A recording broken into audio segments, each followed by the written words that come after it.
and business report, and then to conversations around the markets, which will come to you on Afia. The Afia Business Morning takes center stage every weekday, 10 a.m. to 12 noon. My name is Ubong Kings. Welcome to the Afia Business Morning.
Trading on the floor of the Nigerian exchange is open today. The exchange in London opened an hour ago. The New York Stock Exchange is yet to open, while in China, opening bells went off at 2 a.m. local time. Welcome to the segment Opening Bell. First, we'll take a look at business news stories making the rounds. Starting off from the continental economy, where it's reported that Ethiopian Airlines is set to establish a South Sudan airline. The government of South Sudan and Ethiopian Airlines have entered a partnership agreement to establish and manage a national carrier for South Sudan, which was agreed during a meeting between the South Sudan Minister of Transport, Madut Biar, and Ethiopian Ambassador Nabil Mahdi in Juba. And moving away from that to other stories making the rounds to the global economy, is reported that Temu has been warned to fix consumer protection violations. The European Commission and national consumer authorities have discovered that Temu, the Chinese retail giant, engages in illegal practices like fake discounts and misleading reviews, and has been warned to fix these issues and the deceptive commercial practices or face potential fines in a report following a probe by the Consumer Protection Cooperation Network led by Belgium, Germany and Ireland. With details of the stories and more will come to you on the segment Global Business, and away from that, let's go straight to the floors of our featured exchanges this morning, starting on the floor of the Nigerian Stock Exchange, where reportedly over the weekend the NGX all share closed on the high, rising by 0.32% to close at 97,236.19 points. A total of 478,944,137 shares valued at 9,422,707,000, 62 naira 78 kobo were traded across 9,100 deals, with equity capitalization of 58,920,280,910,705 naira 5 kobo. Now, the biggest gainer of the day was Iredell, which rose by 10%. Other gainers were the likes of Con Oil PLC, John Holt, Lasaco, and FTN Cocoa. On the other hand, well, Maya topped the losers list with a decline of 9.98%. Other losers were the likes of ABDS, Eterna, Suna, Shaw, and TF Cab. We'll go on a quick break. When we return, we'll be looking at activities from other selected exchanges. I'm talking about the likes of the New York Exchange, London Exchange, Shenzhen, and Shanghai exchanges, which of course are in China. The Afia Business Morning and indeed Opening Bell. We'll be right back after this time out. Stay tuned.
You're welcome back to the Afia Business Morning, and you are watching Opening Bell, and we're moving straight to the floors of our featured exchanges, starting off at the New York Stock Exchange, where it mostly rises in index values across the board, with the only one dip there being that of NYC FANG TM Index, which is down at 0.56%. However, the NYC Composite TJ is up at 0.31%. NYC US 100 Index is up 0.80%.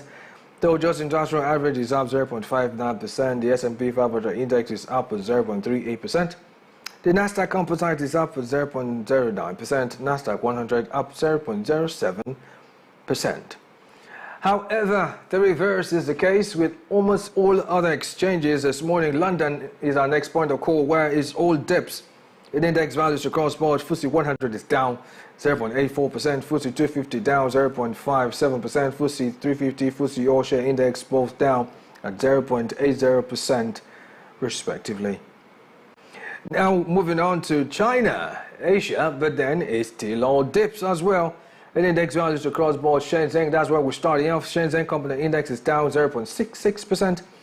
SZSE Composite Index is down 0.29%. And the China X Index is also down at 1.24%. The same order of event happens when we move over to the exchange at Shanghai, where it's also incredibly all dips as well. SSE Composite Index is down 0.53%. SSE 50 Index is down 1.16%. Star 50 Index is down 0.27%. Beg your pardon. SSE 180 Index down 0.94%. SSE 380 Index down 0.26%, as well as the CSI 300 Index, which is also down at 1.00%. We're on a quick break. When we return, we'll be looking at commodity prices as well as our consumer price watch in the open market. You may want to follow this program. Join in on the conversation on our dedicated Afia Business YouTube channel. Kindly tap in the search bar www.youtube.com/Afia Business. And while you're there, don't forget to hit the like button. And remember, you should subscribe so you get notifications on all business-related content coming to you from Afia TV. By the way, we are available on socials, Instagram most specifically with the handle at Afia Business _. Do well to like us and follow us on Instagram to be part of our social media community. The Afia Business Morning and indeed Opening Bell will be right back after this time out. Stay tuned.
My name is Ubon Kings. I am Marvelous Apamaga. I am Chioma Akbala. My name is Ifunaya Ndule, but I'm even a market speaking.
You're all welcome back. I am Ubong Kings. It's still the Afia Business Morning, and you're watching Open the Bell right here on Afia TV. It's time to check in on commodity prices, and well, it may interest you to know that it's downward movement for gold today. Interestingly, and all precious metals on the chart this morning, gold is down at 0.81%, silver is down 2.28%. Platinum is down 2.53%. Palladium is, well, it's down by a huge margin of 3.39%. Energy is our next point of call. Energy, it's mostly dipped in index values across board. The only two commodities that are up here are ethanol and coal, which are both up 0.32% and 0.84% respectively. However, natural gas is down 0.89%. Oil Brent is down 2.33%. Oil Bonilite is down 2.84%. Brass River and Quibo both down with the same values of 0.18%. And now the industrial metals, well, it's pretty much all dips in index values across board. No commodities up this morning. Aluminum is down at 2.75%. Lead is down 0.32%. Iron ore is down 1.35%. Copper is down 2.36%. Nickel is down 0.94%. Zinc is down at a whooping 3.15%. Tin is also down at 0.19%. You're watching the Afia Business Morning. This indeed is Opening Bell. To follow the program and join in on conversation on our dedicated Afia Business YouTube channel, kindly tap in the search bar www.youtube.com/Afia Business, and while you're there, to hit the like button. I remember you should subscribe so you get notifications on all business-related content coming to you from Afia TV. And while you're at it, just so you know, we are available on socials, Instagram more specifically, with the handle at Afia Business _. Do well to hit, follow us, drop off a comment or two and be part of our social media community. Up next, we'll be taking a look at the hikes in prices of food commodities in the April markets, as well as the hikes in fuel prices. And on that note, I'll see you tomorrow on the Opening Bell when exchanges reopen for trading. Just so you know, the Afia Business Morning continues in a beat with the segment Global Business. My name is Ubong Kings. Stay tuned.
Baranda.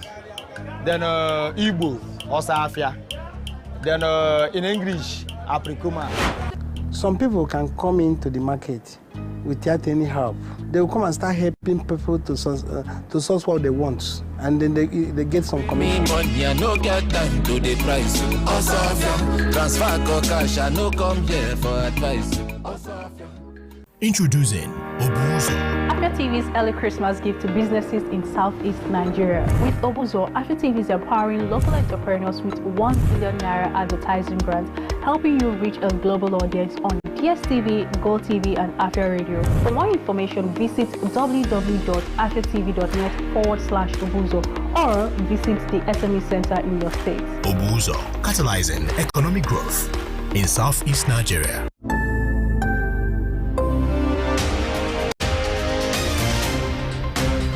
My name is Ubon Kings. I am Marvelous Akwamaga. I am Chioma Okpala. My name na Ifunaya Ndule, but I'm living in market speaking.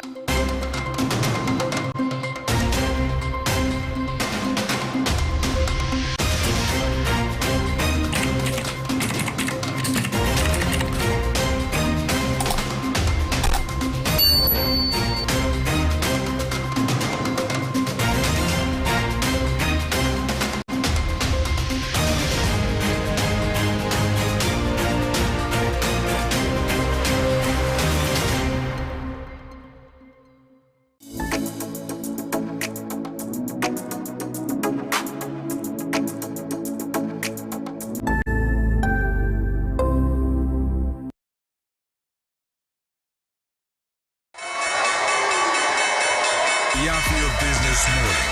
Join me every weekday on the Afia Business Morning as we bring to you a trilogy of business segments. The opening bell where we see activities from our select stock exchanges. The global business where we bring you up to speed on business activities making the rounds all over the world. And we bring the conversation home on the segment Eastern Business Reports as we discuss business activities and issues bedeviling businesses in the Southeast region. My name is Ubon Kings. Join the Afia Business Morning every weekday 10 a.m. to 12 noon. Exclusive to Afia TV on DSTV channel 254 and GoTV channel 17. The Afia Business Morning. Business unusual.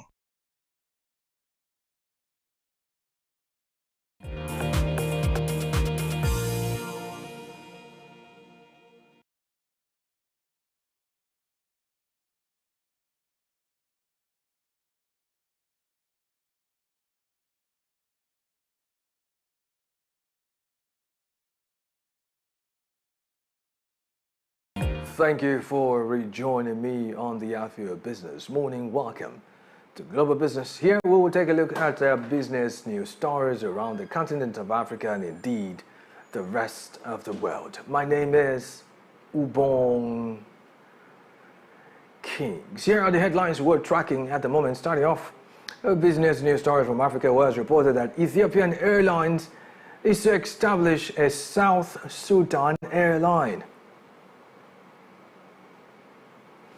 And away from that to the foreign scene, Temu warned to fix consumer protection violations. From the world of automobiles and related vehicles, it's reported that Rolls-Royce ends plan for electric flying taxi. We'll bring you details of these stories and more right after this time out. Stay tuned.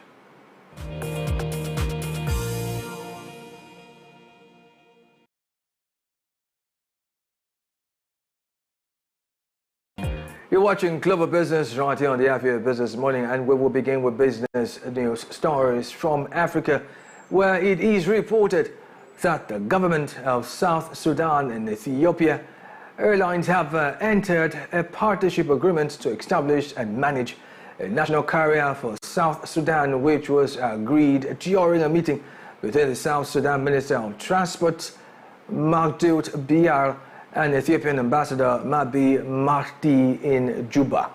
However, both countries revisited the 2023 Memorandum of Understanding MOU during the meeting, outlining the terms of the partnership as the Ethiopian ambassador confirmed that the embassy will collaborate with the South Sudanese government to implement the partnership agreement both countries signed in 2023.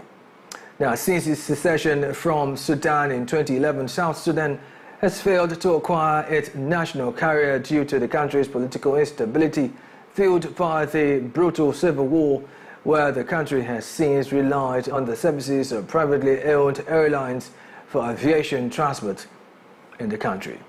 Now, to me, if you ask me, there's something in this reportage that pretty much stands out. First is the fact that Ethiopian Airline, which has to be pretty much the flag bearer or rather carrier of Ethiopia, is wholly owned, underline that, wholly owned by the Ethiopian government. Now, that's on one hand. Also note that the Ethiopian Airlines was founded the 21st day of December in 1945 and commenced operations 8th April 1946, expanding to international flights in 1951. Meanwhile, you know I'm going with this, right?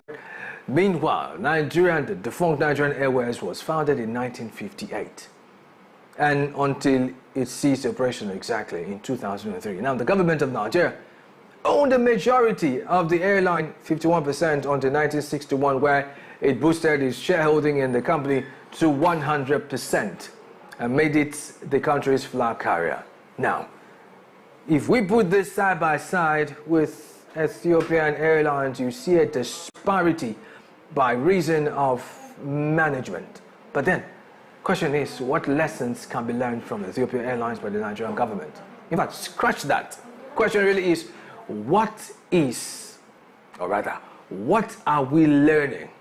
Or better still, are we learning anything at all?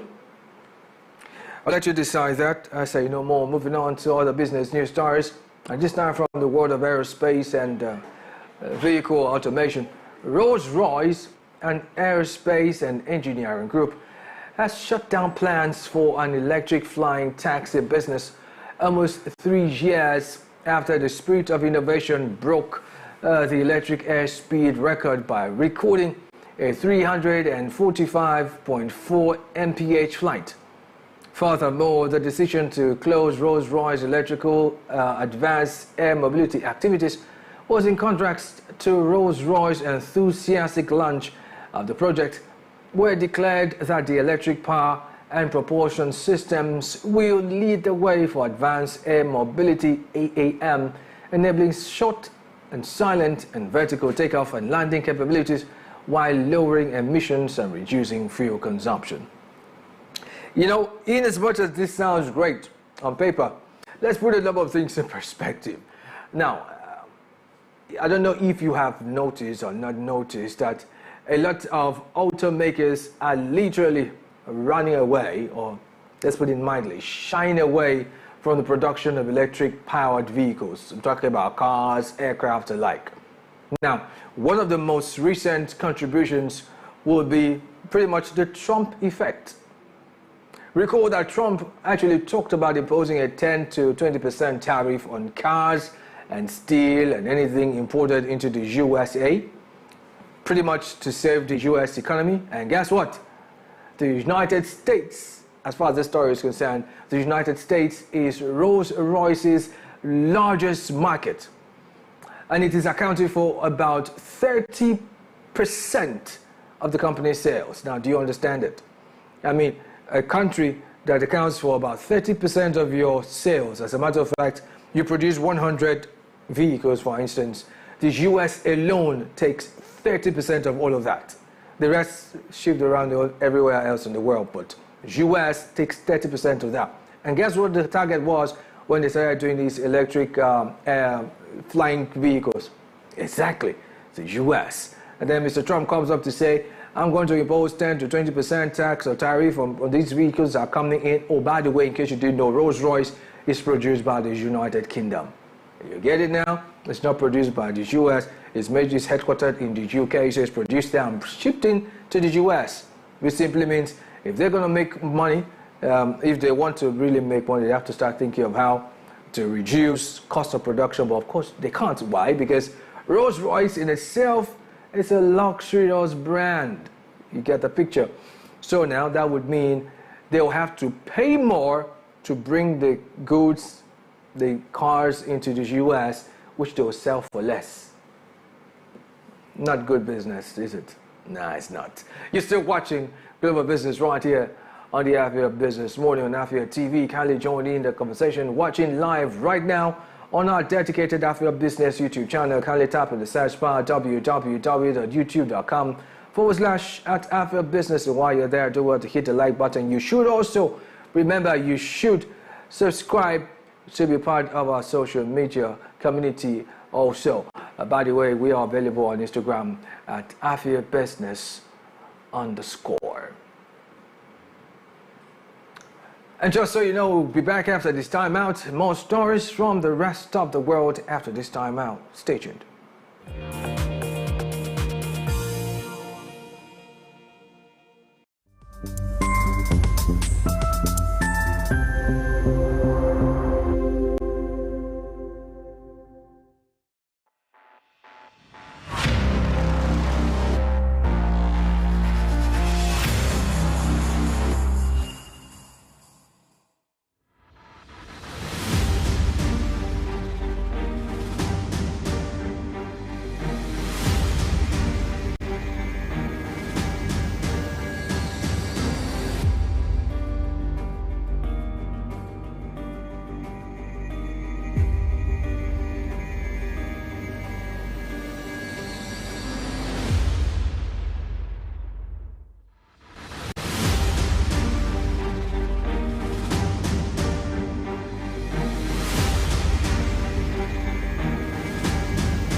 My name is Ubon Kings.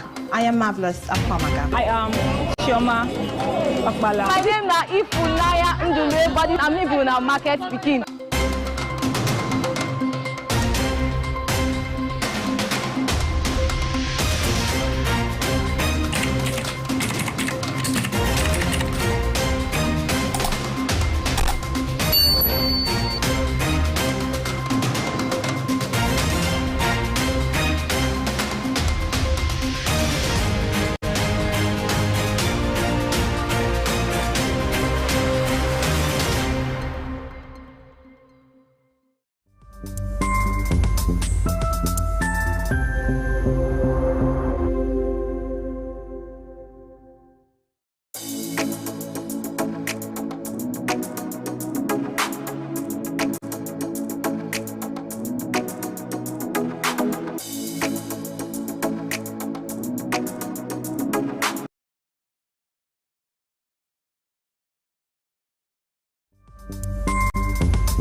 You're welcome back to the Afia Business Morning Radio on Afia TV, and you are watching Global Business. Now to the rest of our stories. Now we're moving on to stories from, India, where it's reported that India is emerging as a good opportunity market in the gaming business for the consumer electronic major Sony, where the company has reported a phenomenal growth in the gaming business in the first quarter of the year 2024, with the robust performance of the Sony PlayStation 5 and its software peripherals.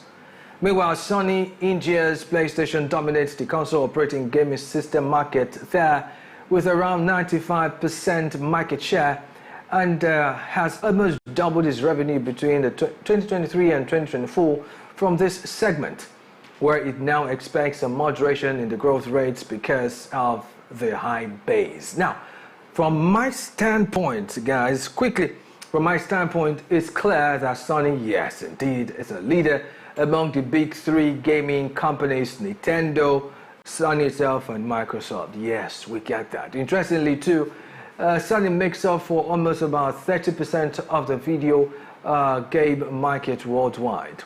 However, Sony's position, now there's the B part now, right? Sony's position in the Indian market is in flux due to factors such as, number one, the increasing popularity of mobile gaming. Yeah, this is important because mobile gaming simply means all you need is your phone or your mobile device and you're on the way, you're playing your game, yeah? The other part is the price of PlayStation's products is high. And then the success of its competitor, on the other hand, Xbox. Yes, you heard me, Xbox. Now, another issue for Sony in the nearest future is mobile gaming, like I said earlier, which has seen significant growth in India post-COVID, of course, due to its accessibility and various free-to-play modules as compared to PlayStation, where, of course, you have to buy, get these things, pay money for them, basically. Anyway, to rest this case, right, according to StatCounter.com, based on its console operating system market share worldwide for October 2024, Xbox actually tops the list. Let's face it. Xbox has 69.32% of the market share, followed closely by PlayStation. Remember I said PlayStation has 30% worldwide. Xbox is actually the one on top of the game. Nintendo, well, 0.03%. Now you can do your maths by yourself. And in an attempt to end this bulletin, let's bring you this report that the European Commission and the national consumer authorities have discovered that Temu, who happens to be the Chinese retail giant, is engaging in illegal practices like fake discounts and misleading reviews, and has warned them to fix the deceptive commercial practices or face potential fines in a report following a probe by the Consumer Protection Cooperation Network led by Belgium, Germany, and Ireland However, the company issues misleading information, including exaggerating the availability of items and fostering sales urgency with deadlines, where authorities stress that Temu fails to properly inform users of their right to return products and does not provide clear contact details for complaints, and has given Temu 1 month to respond to the Commission and outline how it plans to correct these practices. Now, the truth of the matter is, guys, let me just wrap this up. The truth of the matter is, this fraudulent practice of luring potential customers under the pretext or disguise of discounts and urgency of sales is commonplace on most online retail sites. Let's face it, even the ones here in the country is there. Let's leave it. Now, however, Temu, on the other hand, has particularly been notorious for this. That's the key point, notorious. The case in point is that the company Temu has failed to properly inform users of their right to return products, underline that too, and does not provide clear contact details for complaints. However, Temu has been given 1 month to respond to the Commission and outline how it plans to correct these practices. Anyway, News Update Central tells us more on this particular story. Let's take a look.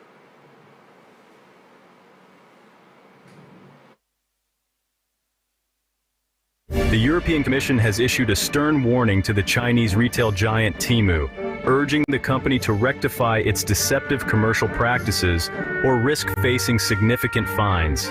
This warning comes in the wake of a detailed report conducted by the Consumer Protection Cooperation Network, which is spearheaded by Belgium, Germany, and Ireland. The investigation highlighted that Temu employs aggressive sales tactics, including the promotion of fictitious discounts and exaggerated customer reviews. The report reveals that the company disseminates misleading information, such as inflating product availability and creating a false sense of urgency with time-sensitive offers. Authorities emphasize that Temu inadequately informs consumers of their rights to return products and fails to provide clear and accessible contact information for lodging complaints. Additionally, consumer protection authorities criticize Temu's use of a spin the fortune wheel promotional game, which lacks clear information regarding the terms and conditions or the rewards associated with it. This lack of transparency raises further concerns about the company's commitment to consumer rights. Temu has been granted a period of 1 month to respond to the European Commission, during which it must outline its strategy for addressing these problematic practices. Should the company's response fall short of expectations, it could face substantial financial penalties. Agustin Reyna, Director General of the European Consumer Organization BEUC, remarked, "It is very encouraging to see multiple enforcement authorities collaborating to tackle Temu's shortcomings. If Temu does not take immediate corrective action, it is likely that authorities will have no choice but to impose hefty fines." Reyna further emphasized the urgency of the situation, stating, "This decision increases the pressure on Temu to adhere to legal standards. It is unacceptable for Temu to flood the European market with a vast array of products, including potentially unsafe toys and electrical goods, while blatantly disregarding both consumer protection laws and the recently enacted Digital Services Act." This investigation coincides with formal proceedings under the Digital Services Act, initiated last week, concerning similar allegations of harmful practices by Temu, as well as concerns regarding the addictive nature of its platform. Currently, Temu attracts approximately 45 million visitors each month across the European Union, underscoring the vast reach of its operations and the potential impact of its business practices on consumers. The outcome of this investigation could have significant ramifications for the company and its place in the European market. Oh well, we'll follow with this story as well as the other stories as they unfold and keep you in the loop. And you're talking about keeping you in the loop, you want to get to our dedicated Afia Business YouTube channel and watching live, drop of a comment or two. Kindly tap in the search bar www.youtube.com/@Afia Business. While you're there, do hit the like button. Remember, you should subscribe so you get notifications on all business-related content coming to you from Afia TV. You can also follow us on socials, Instagram more specifically with the handle @AfiaBusiness_. This is just so you can be part of our social media community. You're still watching the Afia Business Morning live on Afia TV. Coming up next, we will be looking at stories we intend tracking and expanding on in the course of this week on the Eastern Business Report. The Afia Business Morning will be right back. My name is Ubong Kings. Stay tuned.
From the commercial nerve center of the southeastern Nigeria, the Abia State Government and Aba Chamber of Commerce, Industries, Mines and Agriculture, ASIMA, invite manufacturers, investors, trade unions, captains of industries, and the general public to the 2024 Aba International Trade Fair Summit and Exhibition. Take advantage of these opportunities to showcase your business to the rest of the world. Improve your sales and brand visibility. Date 28 November to 7th December 2024. Venue Aba Mega Mall along Aba Umaya Expressway, Osisioma, Abia State. This message is endorsed by the Abia State Government and Aba Chamber of Commerce, Industries, Mines and Agriculture, ASIMA. For partnership, sponsorship and participation enquiries, visit www.abainternationaltradefair.com. On Facebook at Aba International Trade Fair, on X Aba International Trade Fair, or call Marcus on 0806 605 4420 or Sam on 0802 826 9391. Aba International Trade Fair. Be a part of it.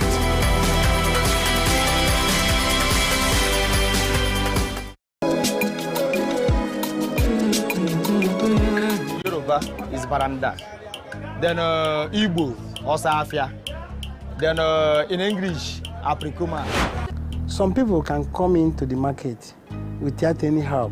They will come and start helping people to source what they want, and then they get some commission. Me money, I no get time to the price. Afia, transfer or cash, I no come here for advice.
Join me every weekday on the Afia Business Morning as we bring to you a trilogy of business segments. The opening bell where we see activities from our selected stock exchanges. A global business where we bring you up to speed on business activities, making the rounds all over the world. And we bring the conversation home on the segment Eastern Business Report as we discuss business activities and issues bedeviling businesses in the Southeast region. My name is Ubon Kings. Join the Afia Business Morning every weekday 10 a.m. to 12 noon. Exclusive to Afia TV on DSTV channel 254 and GoTV channel 17. The Afia Business Morning. Business unusual.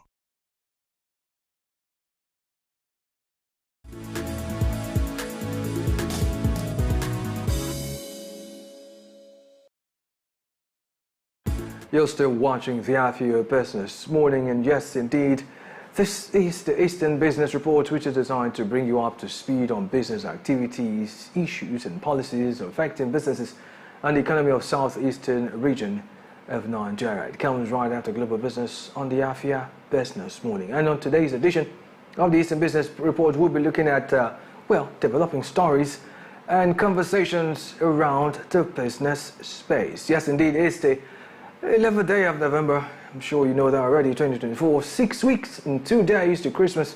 Yes, indeed, we started the countdown. And a lot of dynamics are already playing out with reference to business activities and things affecting businesses. From conversations around the federal government procured a $13 million Boeing simulator, which is inactive and uncertified 4 years after acquisition, and the report on tax bills as northern governors and senators mobilized against Tinubu to issues around insufficient filling stations, which is pretty much slowing down the federal government's CNG project. Now, all these issues will form the basis of our conversation right here. My name is Ubong Kings. Welcome.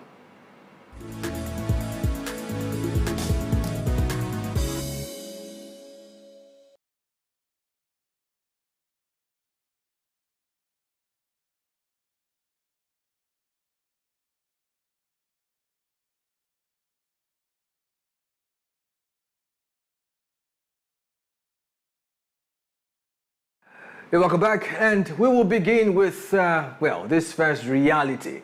There's something we've been trying to do as a country to stop, number one, medical tourism and other forms of tourism. But then, are you aware that there is a federal government's $13 million Boeing simulator, which is inactive in the country and has remained uncertified 4 years after acquisition?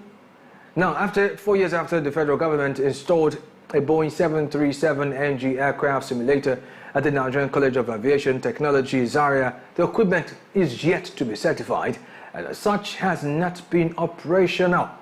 Now, it has previously been reported the simulation scheduled for delivery to Nigeria in December 2016 was delayed, first and foremost, due to late payment by the Nigerian government. It was finally delivered in 2020, and already tongues are wagging as to why the expensive acquisition is being left to rot away. Stakeholders further emphasize that Nigeria is currently missing out on significant income. Now, that's the part that concerns me, right? Nigeria is, others do concern me, but this is imperative. We're missing out on significant income that could have been generated if the simulator had been utilized. Now, understand this. Analysts estimate that with the simulator in operation, the country could save up to, listen to this, $4 million annually on pilot training, in addition to eliminating expenses for hotels and travel. Now, for us that don't know what an aircraft simulator is, I'll take out my time to show you what it looks like. But before then, key things here. Number one, it's going to help us save $4 million annually. How much did we buy that simulator again? Exactly, $13 million.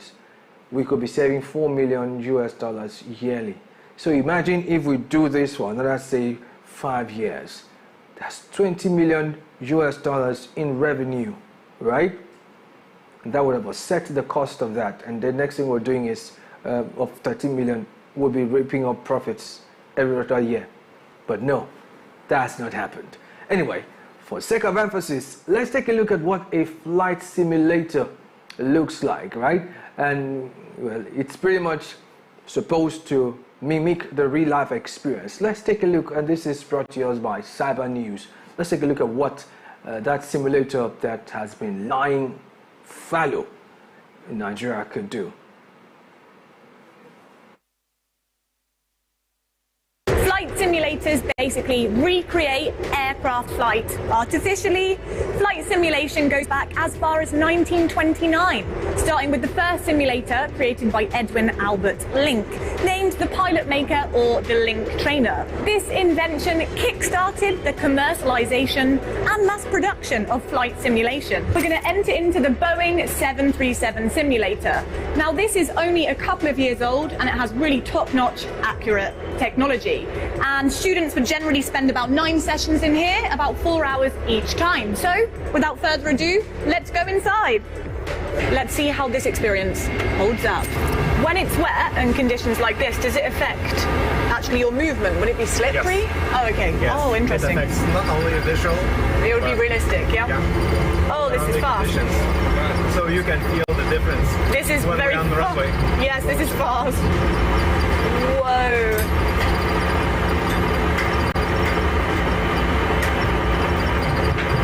You know, you can see the raindrops coming, you can see the lightning, the thunder. We're inside a cloud right now, and visually we can't see anything. It's very disorientating, it's a strange feeling. How do you know that the plane is communicating with the ground? And also, how do you know the path is clear and there's no other planes in the way? Yeah, there are 2 different systems. One is called like EGPSS, Enhanced Ground Proximity Warning System, to avoid collision into ground, like in mountains or flat terrain.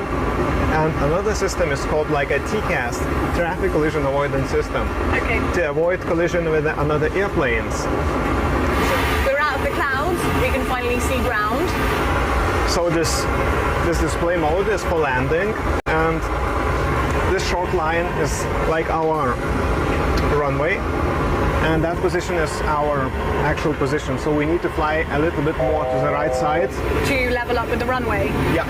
We're about to land at Gatwick in rainy conditions, and I'm a little terrified. Ooh. We're going down hard. Oh. 2.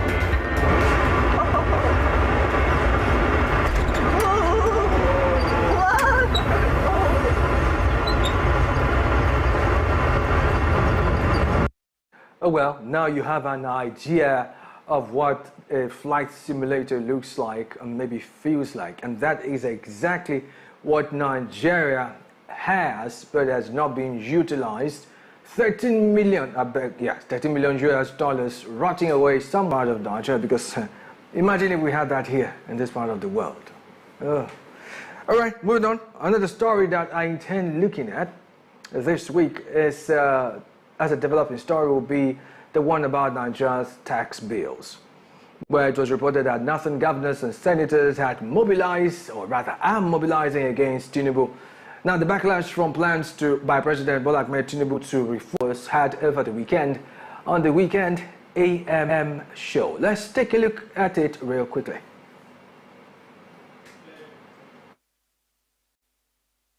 Tinubu came out last few days and said that he's not even dropping the tax. That what we need is more negotiations and more talks, okay? Now, what are we doing? Tax is an important thing. Without tax, you cannot really do anything, okay? The state must generate revenue. But what these governors are saying that, can we talk? We are also generating revenue from the same people you want to generate revenue from. Every individual member of this country will definitely belong to a community before you belong to a state. After belonging to a state, you now identify with a nation. You cannot belong to a nation without a state and a community. So tax should be, there's a local government authority, there's a state government authority, and there's a federal government authority. There must be sync, there must be signage, okay? Federal government cannot be collecting tax when states are collecting and local government are collecting at the same time. This is what state is trying to. Because to avoid. At the end, who will pay? It's not me and you. The same person. Federal will squeeze us this side. State will squeeze, and local government, when you come back from December, they will still drag the minimum. So these are tripartite arms of government. Tax must be streamlined, okay? Yes. This tax law must be streamlined so that with a flash of card like this, you've paid your annual tax on all the things that you are doing, be it personal income tax, be it tax you pay as a result of using one technology or the other. So, but it must be done in such a way that it must not be multiple. What the state is trying to prevent here is multiple taxation. Let's just use state and federal, because local government is also under the state, okay? The state and the federal needs to come to a compromise where one single digit tax, okay, will serve everybody instead of multiple taxation. In the south have been paying tax for a very long time, but in the north they find it difficult to pay tax. You can see a man driving his vehicle in the north without vehicle license over years. Nobody stops him. Nobody stops him. Nobody stops. I know how much I pay for my cars just to renew the license in a year. I know how much I pay. You understand? But if you go up there in the north, you see a man driving, no vehicle license, no driver's license, no driver's license. They don't pay. But when this system is stiff, the revenue that Nigeria is losing from the north is mega. We're losing a whole lot of revenue because most northerners, they don't pay tax, okay? There's no system to make sure. So that's why they are kicking against it. What do you mean by the money generated from tax will be used to develop the south? Go to the entire north, you won't see pothole. Look, drive northern roads. Go and drive northern roads. Go and drive northern roads. You will hardly see potholes, okay? I think the same resources being given to the southern, being given to the northern governors is also the same resources being given to them. So you use your resources to develop your place. And in your own development, you must have priority. We might be developing our people on education, and you might be developing your own people in agriculture. It all depends on what is your priority. Oh, well, those are some of the stories I'm going to be tracking up or following up with regards to this week. Right here, first we'll have to talk about that issue about the fact that the federal government had spent as much as $13 million to acquire a flight simulator that had never been used. Yes, indeed. And then, of course, we'll also take a look at this other issue of the tax bill. And, well, I'll take a break here. When I come back, we'll be looking at the other particular story that we're going to be looking at in the course of the week. And just so you know, you can be part of the conversation, drop off a comment or two on our dedicated Afia Business YouTube channel. Kindly go to www.youtube.com/Afia Business, and while you're there, to hit the like button. Remember, you should subscribe so you get notifications on all business-related content coming to you from Afia TV. And while you're at it, remember, we are also on Instagram. Yes, indeed, with the handle at Afia Business _ to be part of our social media community. And right after this time out, when we come back, we will be looking at the other story that we're going to be sharing in the course of the week. Stay tuned.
Yoruba is baranda. Then Igbo, also Afia. Then in English, apricoma. Some people can come into the market without any help. They will come and start helping people to source what they want, and then they get some commission. Money, I no get time to the price. Also, transfer or cash, I no come here for advice.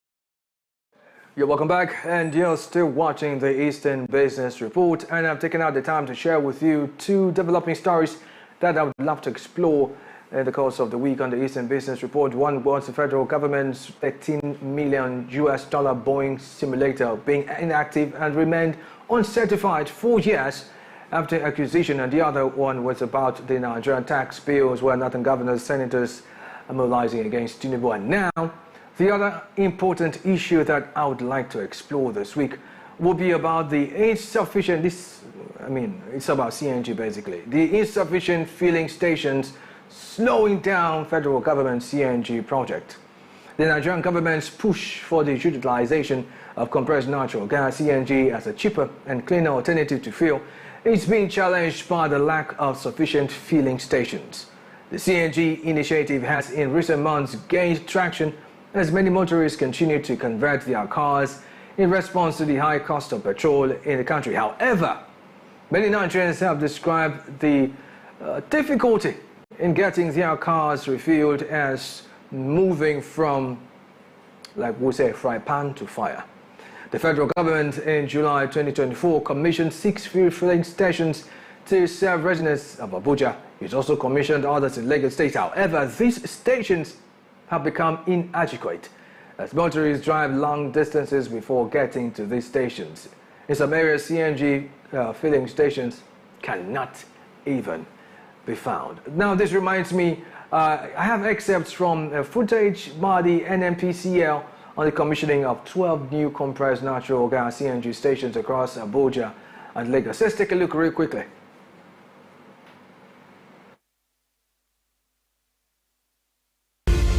Compressed natural gas is cost-effective, burns cleaner than liquid fuels, and non-corrosive.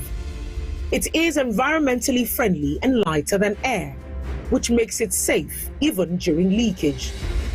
It requires low operational costs for potential retailers, and the gas is cased in safe and sturdy cylinders. With Nigeria boasting Africa's largest gas reserve, a constant supply of natural gas for compression is guaranteed. Vehicles that use CNG, the beautiful thing is they are actually a dual fuel system.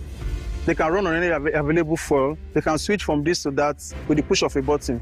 But it is profitable, and people rather run on CNG because it saves them over 60% of running their vehicles. Its footprint towards a sustainable and greener future continues to spread. Today, NNPC Limited, through its retail arm, NNPC Retail Limited, will be commissioning 6 CNG stations across Abuja, located in Sector Center C District, Gaduwa, Gwagwalada, Dutsebwari, Deidei, and Olusegun Obasanjo Way. NNPC Limited, through its subsidiary, Nigeria Gas Marketing Limited, and partner, NIPCO Gas Limited, will be commissioning 6 CNG auto gas stations across Lagos State and Abuja, located along the Abuja Airport Road and Kubwa. In Lagos, it will be commissioning auto CNG stations on Latif Jakonde Road, Agidingbi, Ikeja, Lagos, Challenge Bus Stop, Mushin, Lagos, Malu Road, Apapa, Lagos, and Shongotedo along Lekki Ekpe Expressway in Lagos State. NNPC Gas Marketing Limited and its partner, NIPCO Gas Limited, will be constructing a CNG mother station at Lekki, Lagos, with daily dispensing capacity of 400,000 SCM of CNG per day. A CNG mother station at Ore, Ondo State, with daily dispensing capacity of 400,000 SCM of CNG per day. A CNG mother station at Warri, Delta State, with daily dispensing capacity of 400,000 SCM of CNG per day. A CNG daughter booster station at Tunge Maje, Abuja, with daily dispensing capacity of 15,000 SCM of CNG per day. A CNG daughter booster station at Lugbe, Abuja, with daily dispensing capacity of 15,000 SCM of CNG per day. And a CNG daughter booster station at Madala Junction, Abuja, with daily dispensing capacity of 15,000 SCM of CNG per day. For NNPC Limited, there is no backing down in its mission to provide a safe, sufficient, sustainable and cleaner fuel for Nigerians.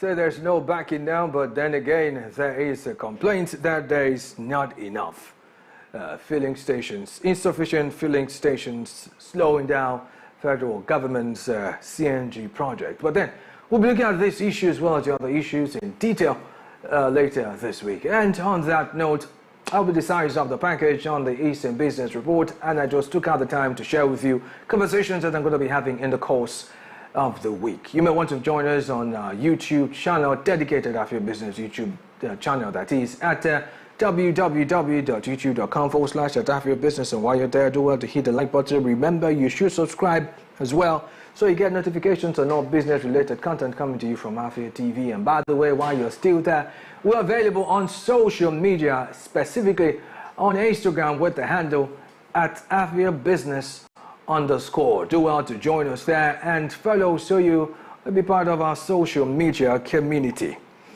And that's the size of the package right here. And coming up next will be the segment on Afia.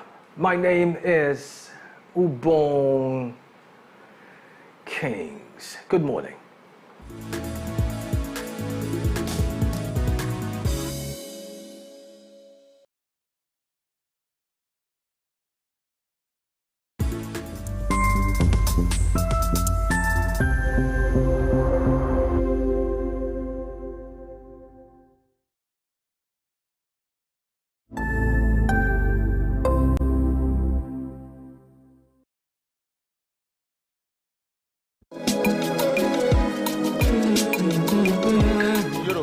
Is Baranda. Then Igbo, also Afia. Then in English, Apricoma. Some people can come into the market without any help. They will come and start helping people to source what they want, and then they get some commission. Me money, I no get time to the price. Also Afia, transfer go cash, I no come here for advice. Also Afia.